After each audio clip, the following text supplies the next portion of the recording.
Well, howdy, folks. It's Matthew, your friendly neighborhood technician here, making another video for you out of Boise, Idaho. And, I don't just work on cars. Actually, if it's internal combustion, I can work on it. From generators to cars to just about anything. Small engines, large engines, tractors, heavy equipment, boats.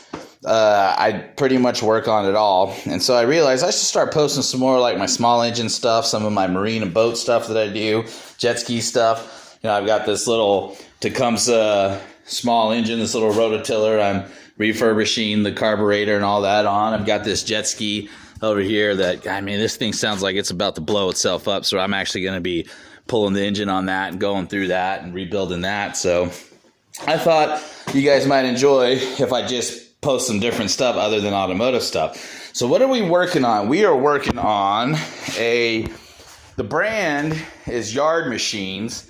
But the engine that is on it is a Tecumseh engine. Now, Tecumseh went out of business 10 years ago, I think. Maybe 10 years ago, give or take a few.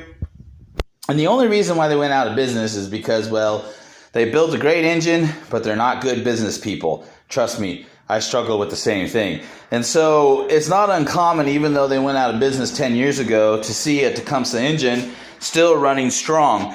They are not the smoothest engines. It will not run anywhere near as smooth as a Briggs, nor will it run as quiet. They're pretty loud too, but they are extremely durable.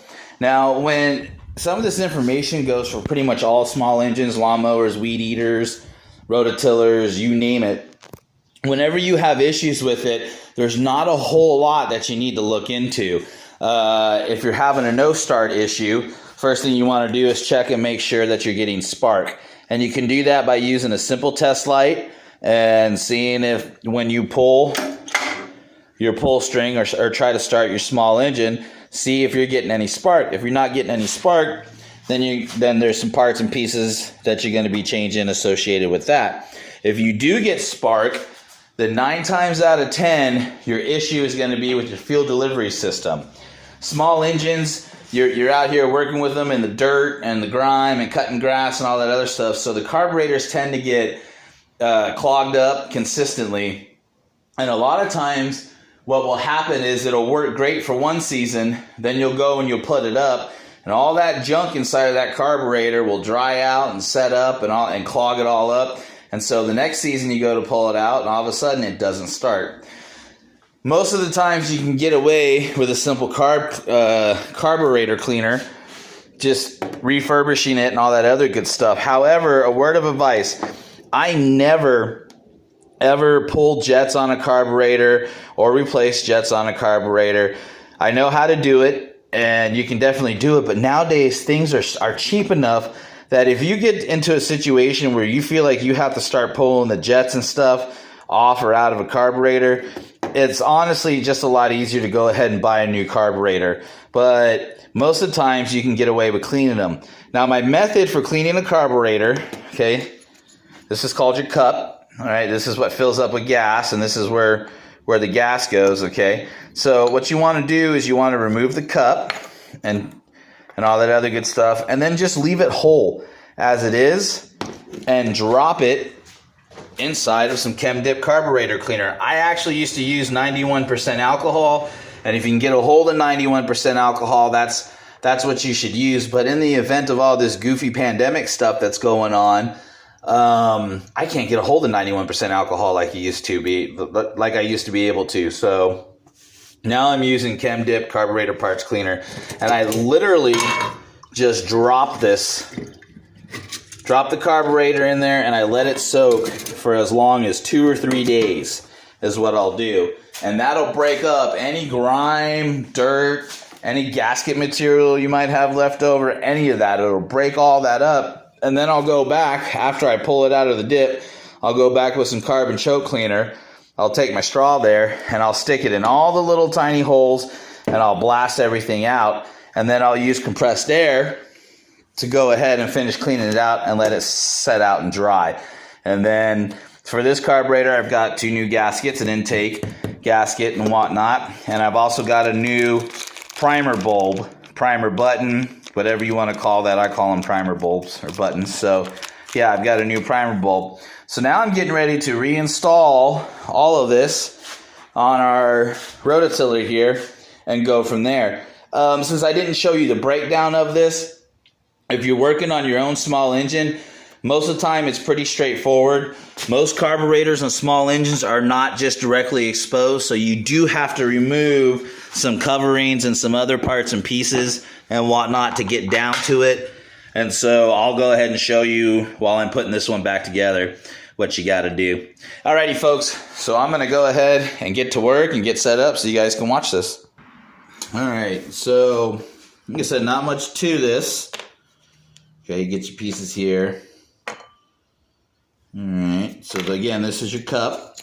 This is where all your gas goes into. And this is your float.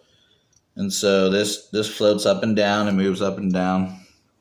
And it's got a little dowel rod there that holds it all together. If you do want to change the float, sometimes this float can get cracks in it or break or just get old. And so if you do see cracks in your float, all you got to do is push this little dowel rod out and pull your float out. Now there's a needle in here, okay, right there.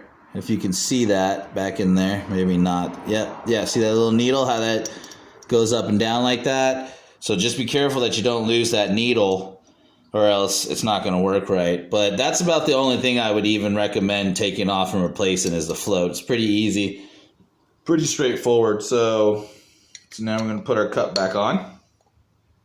Okay. And we're going to go ahead and put our bolt back in there.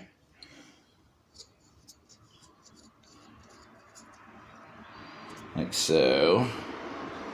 I believe we need, oh, that's the wrong one. There we go, 13 millimeter. All right, now honestly, you don't need to wrench down on this. Just hand tighten it. If you tighten this too much, actually, it won't be correct inside of here, and it may not work correctly. So I learned that back in the day. I used to wrench down on these, and then I'd go to start it, it wouldn't work, and realize, oh, I need to loosen it up. So it doesn't have to be super tight, all right? Just enough so that you no longer see your O-ring and all that other good stuff. So there you go. Now we want to change this bulb out. So I'm going to put it in my vise here and show you how to change that out. All right, so to change your primer bulb, it's not too hard, just need a good pair of pliers, and you can do this with the carburetor still attached to your engine. Obviously I was working on this carburetor, so yeah, that's why I have it off. So I've got it in the vise here, got a couple of pieces of carburetor here so the teeth on my vise don't bite into it, because this is aluminum. It's aluminum cast, so it's really soft, and squeezing it too hard could mess up the surfaces and stuff there. So just take a pair of pliers and pop that sucker right off and out of there, just like that, okay? And now you're gonna have a ring on there, and see on the new one here, there's a ring there. Okay, so you're gonna have a ring on there. Let me see if I can get you in here to see it down in there. See that ring? And not a big deal. The next tool that you're gonna want is some mechanics picks. And just take your mechanics pick and see if you can get down in there and pop that ring out.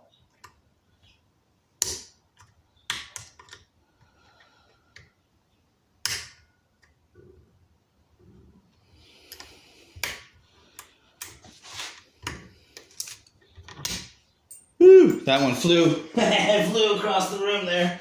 So there you go. Pop that ring out. Now, you're going to take your new one. Okay.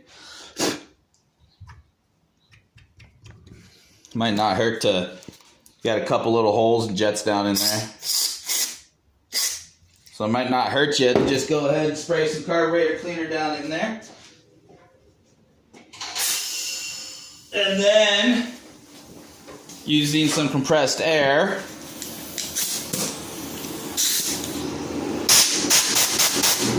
clean it out.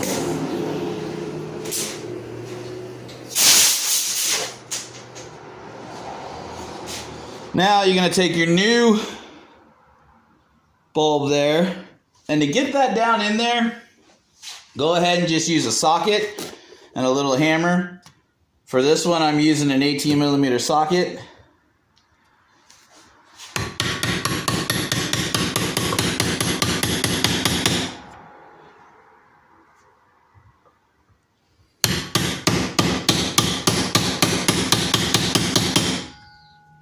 And then just double check, make sure you're good.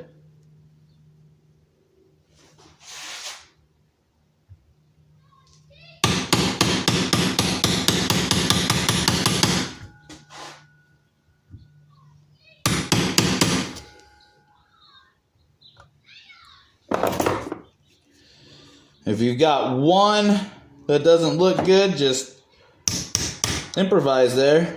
You can use your pick.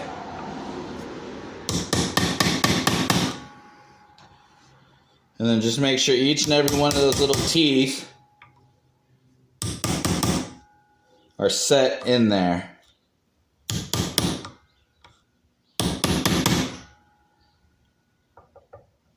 Because if they're not, you could end up having a leak. So there you go. Little rubber bulb is now good to go. That's your primer bulb. So now we're going to go ahead and start getting this reinstalled. Alright, so also when installing and uninstalling your carburetor, make sure you make a note as to how your choke was set up and how that goes back together. That can be a little tricky to get off and also put back on. So if you can see down here, we've got our gasket on and our 2 screws ready to go in, and then we're going to go ahead and get our nuts in as well. So first thing we're going to do is put our carburetor on here, like so. Kind of get that secured.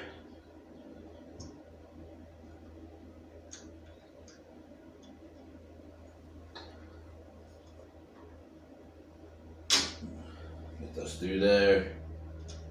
Then get your nuts on. Your nuts go on the inside. A lot of carburetors are mounted like this. It's not necessarily the easiest thing to get into and work with, but a little bit of patience goes a long way. So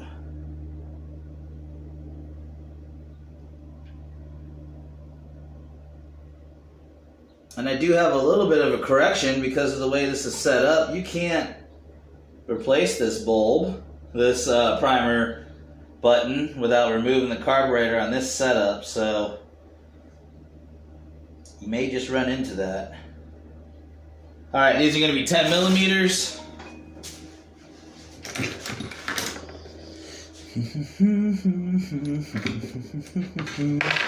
And you're going to want a wrench to hold the inside, but you're going to want a screwdriver actually to go ahead and tighten everything up. Traditional sockets are going to be too thick to get into this area here. That screwdriver's too big. I don't know why I have that screwdriver.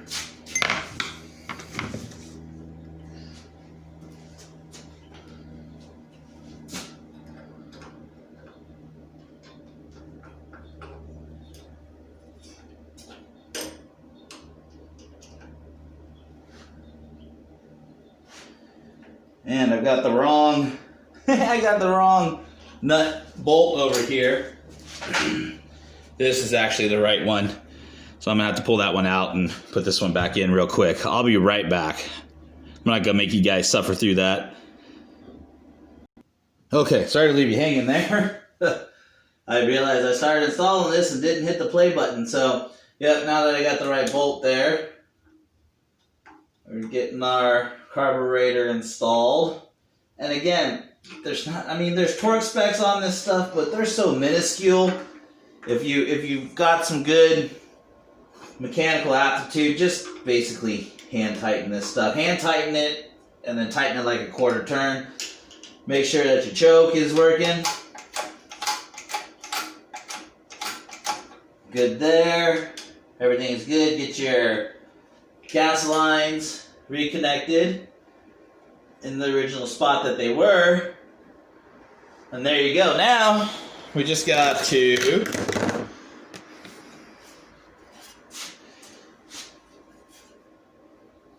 reconnect things like our exhaust and other parts and pieces. Got our air filter here. So I'm actually going to take some of my carburetor cleaner and just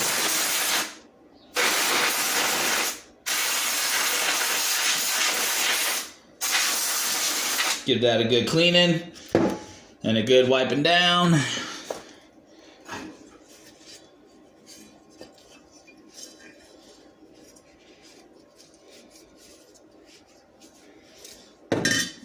But before I stick that back on, I want to be thinking ahead here. See, we've got a hose clamp right here. Put that back together there. And then we're just going to double check, because once we start putting some of this stuff back on, we're not going to be able to get back in here to correct anything. So, yeah, I just want to double check everything. Make sure everything is good. All right.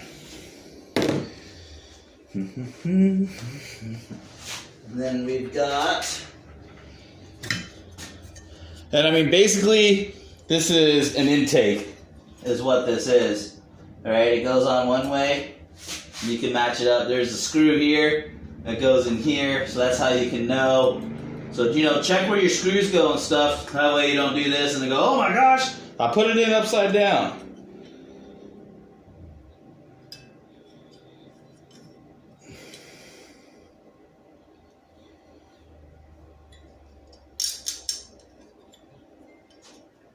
So here we go.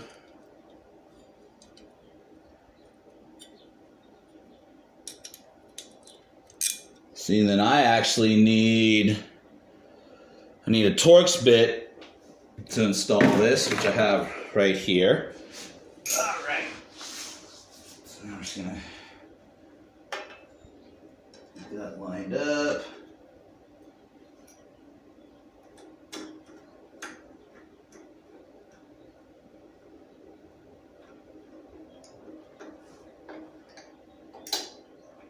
And again, this stuff doesn't need to be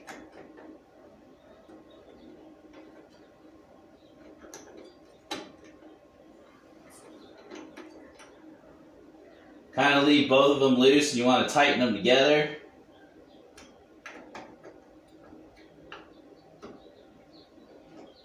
So that way everything goes in nicely.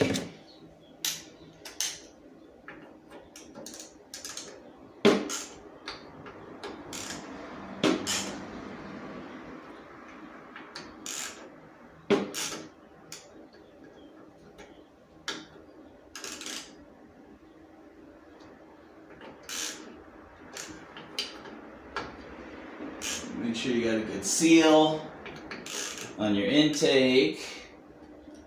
I meant on your exhaust here, and you're good to go. Alrighty, well, let's do the exhaust next.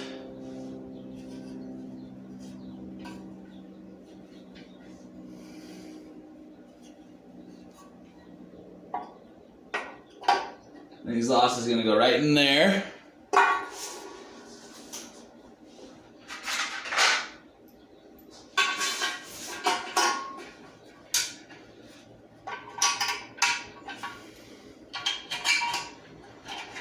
And I believe these are actually going to be 17/16.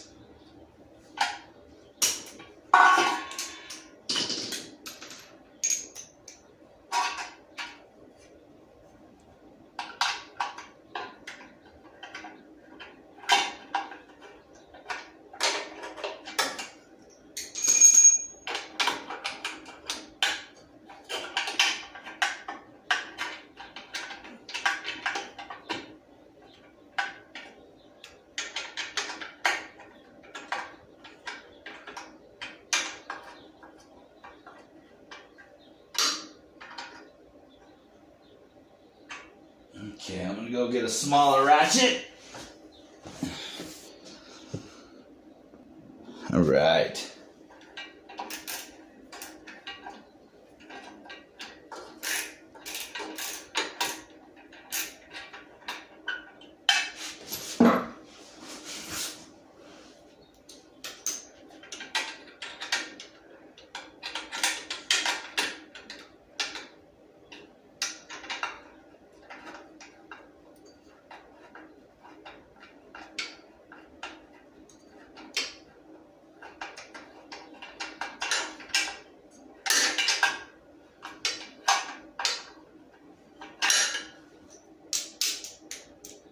And honestly, I got a little ahead of myself here. If I had put this muffler on first, this exhaust on first, before this intake, I wouldn't be struggling so much. So yeah, no big deal though.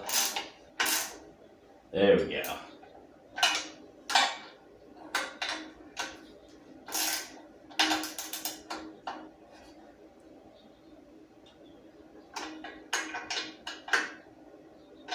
Alrighty.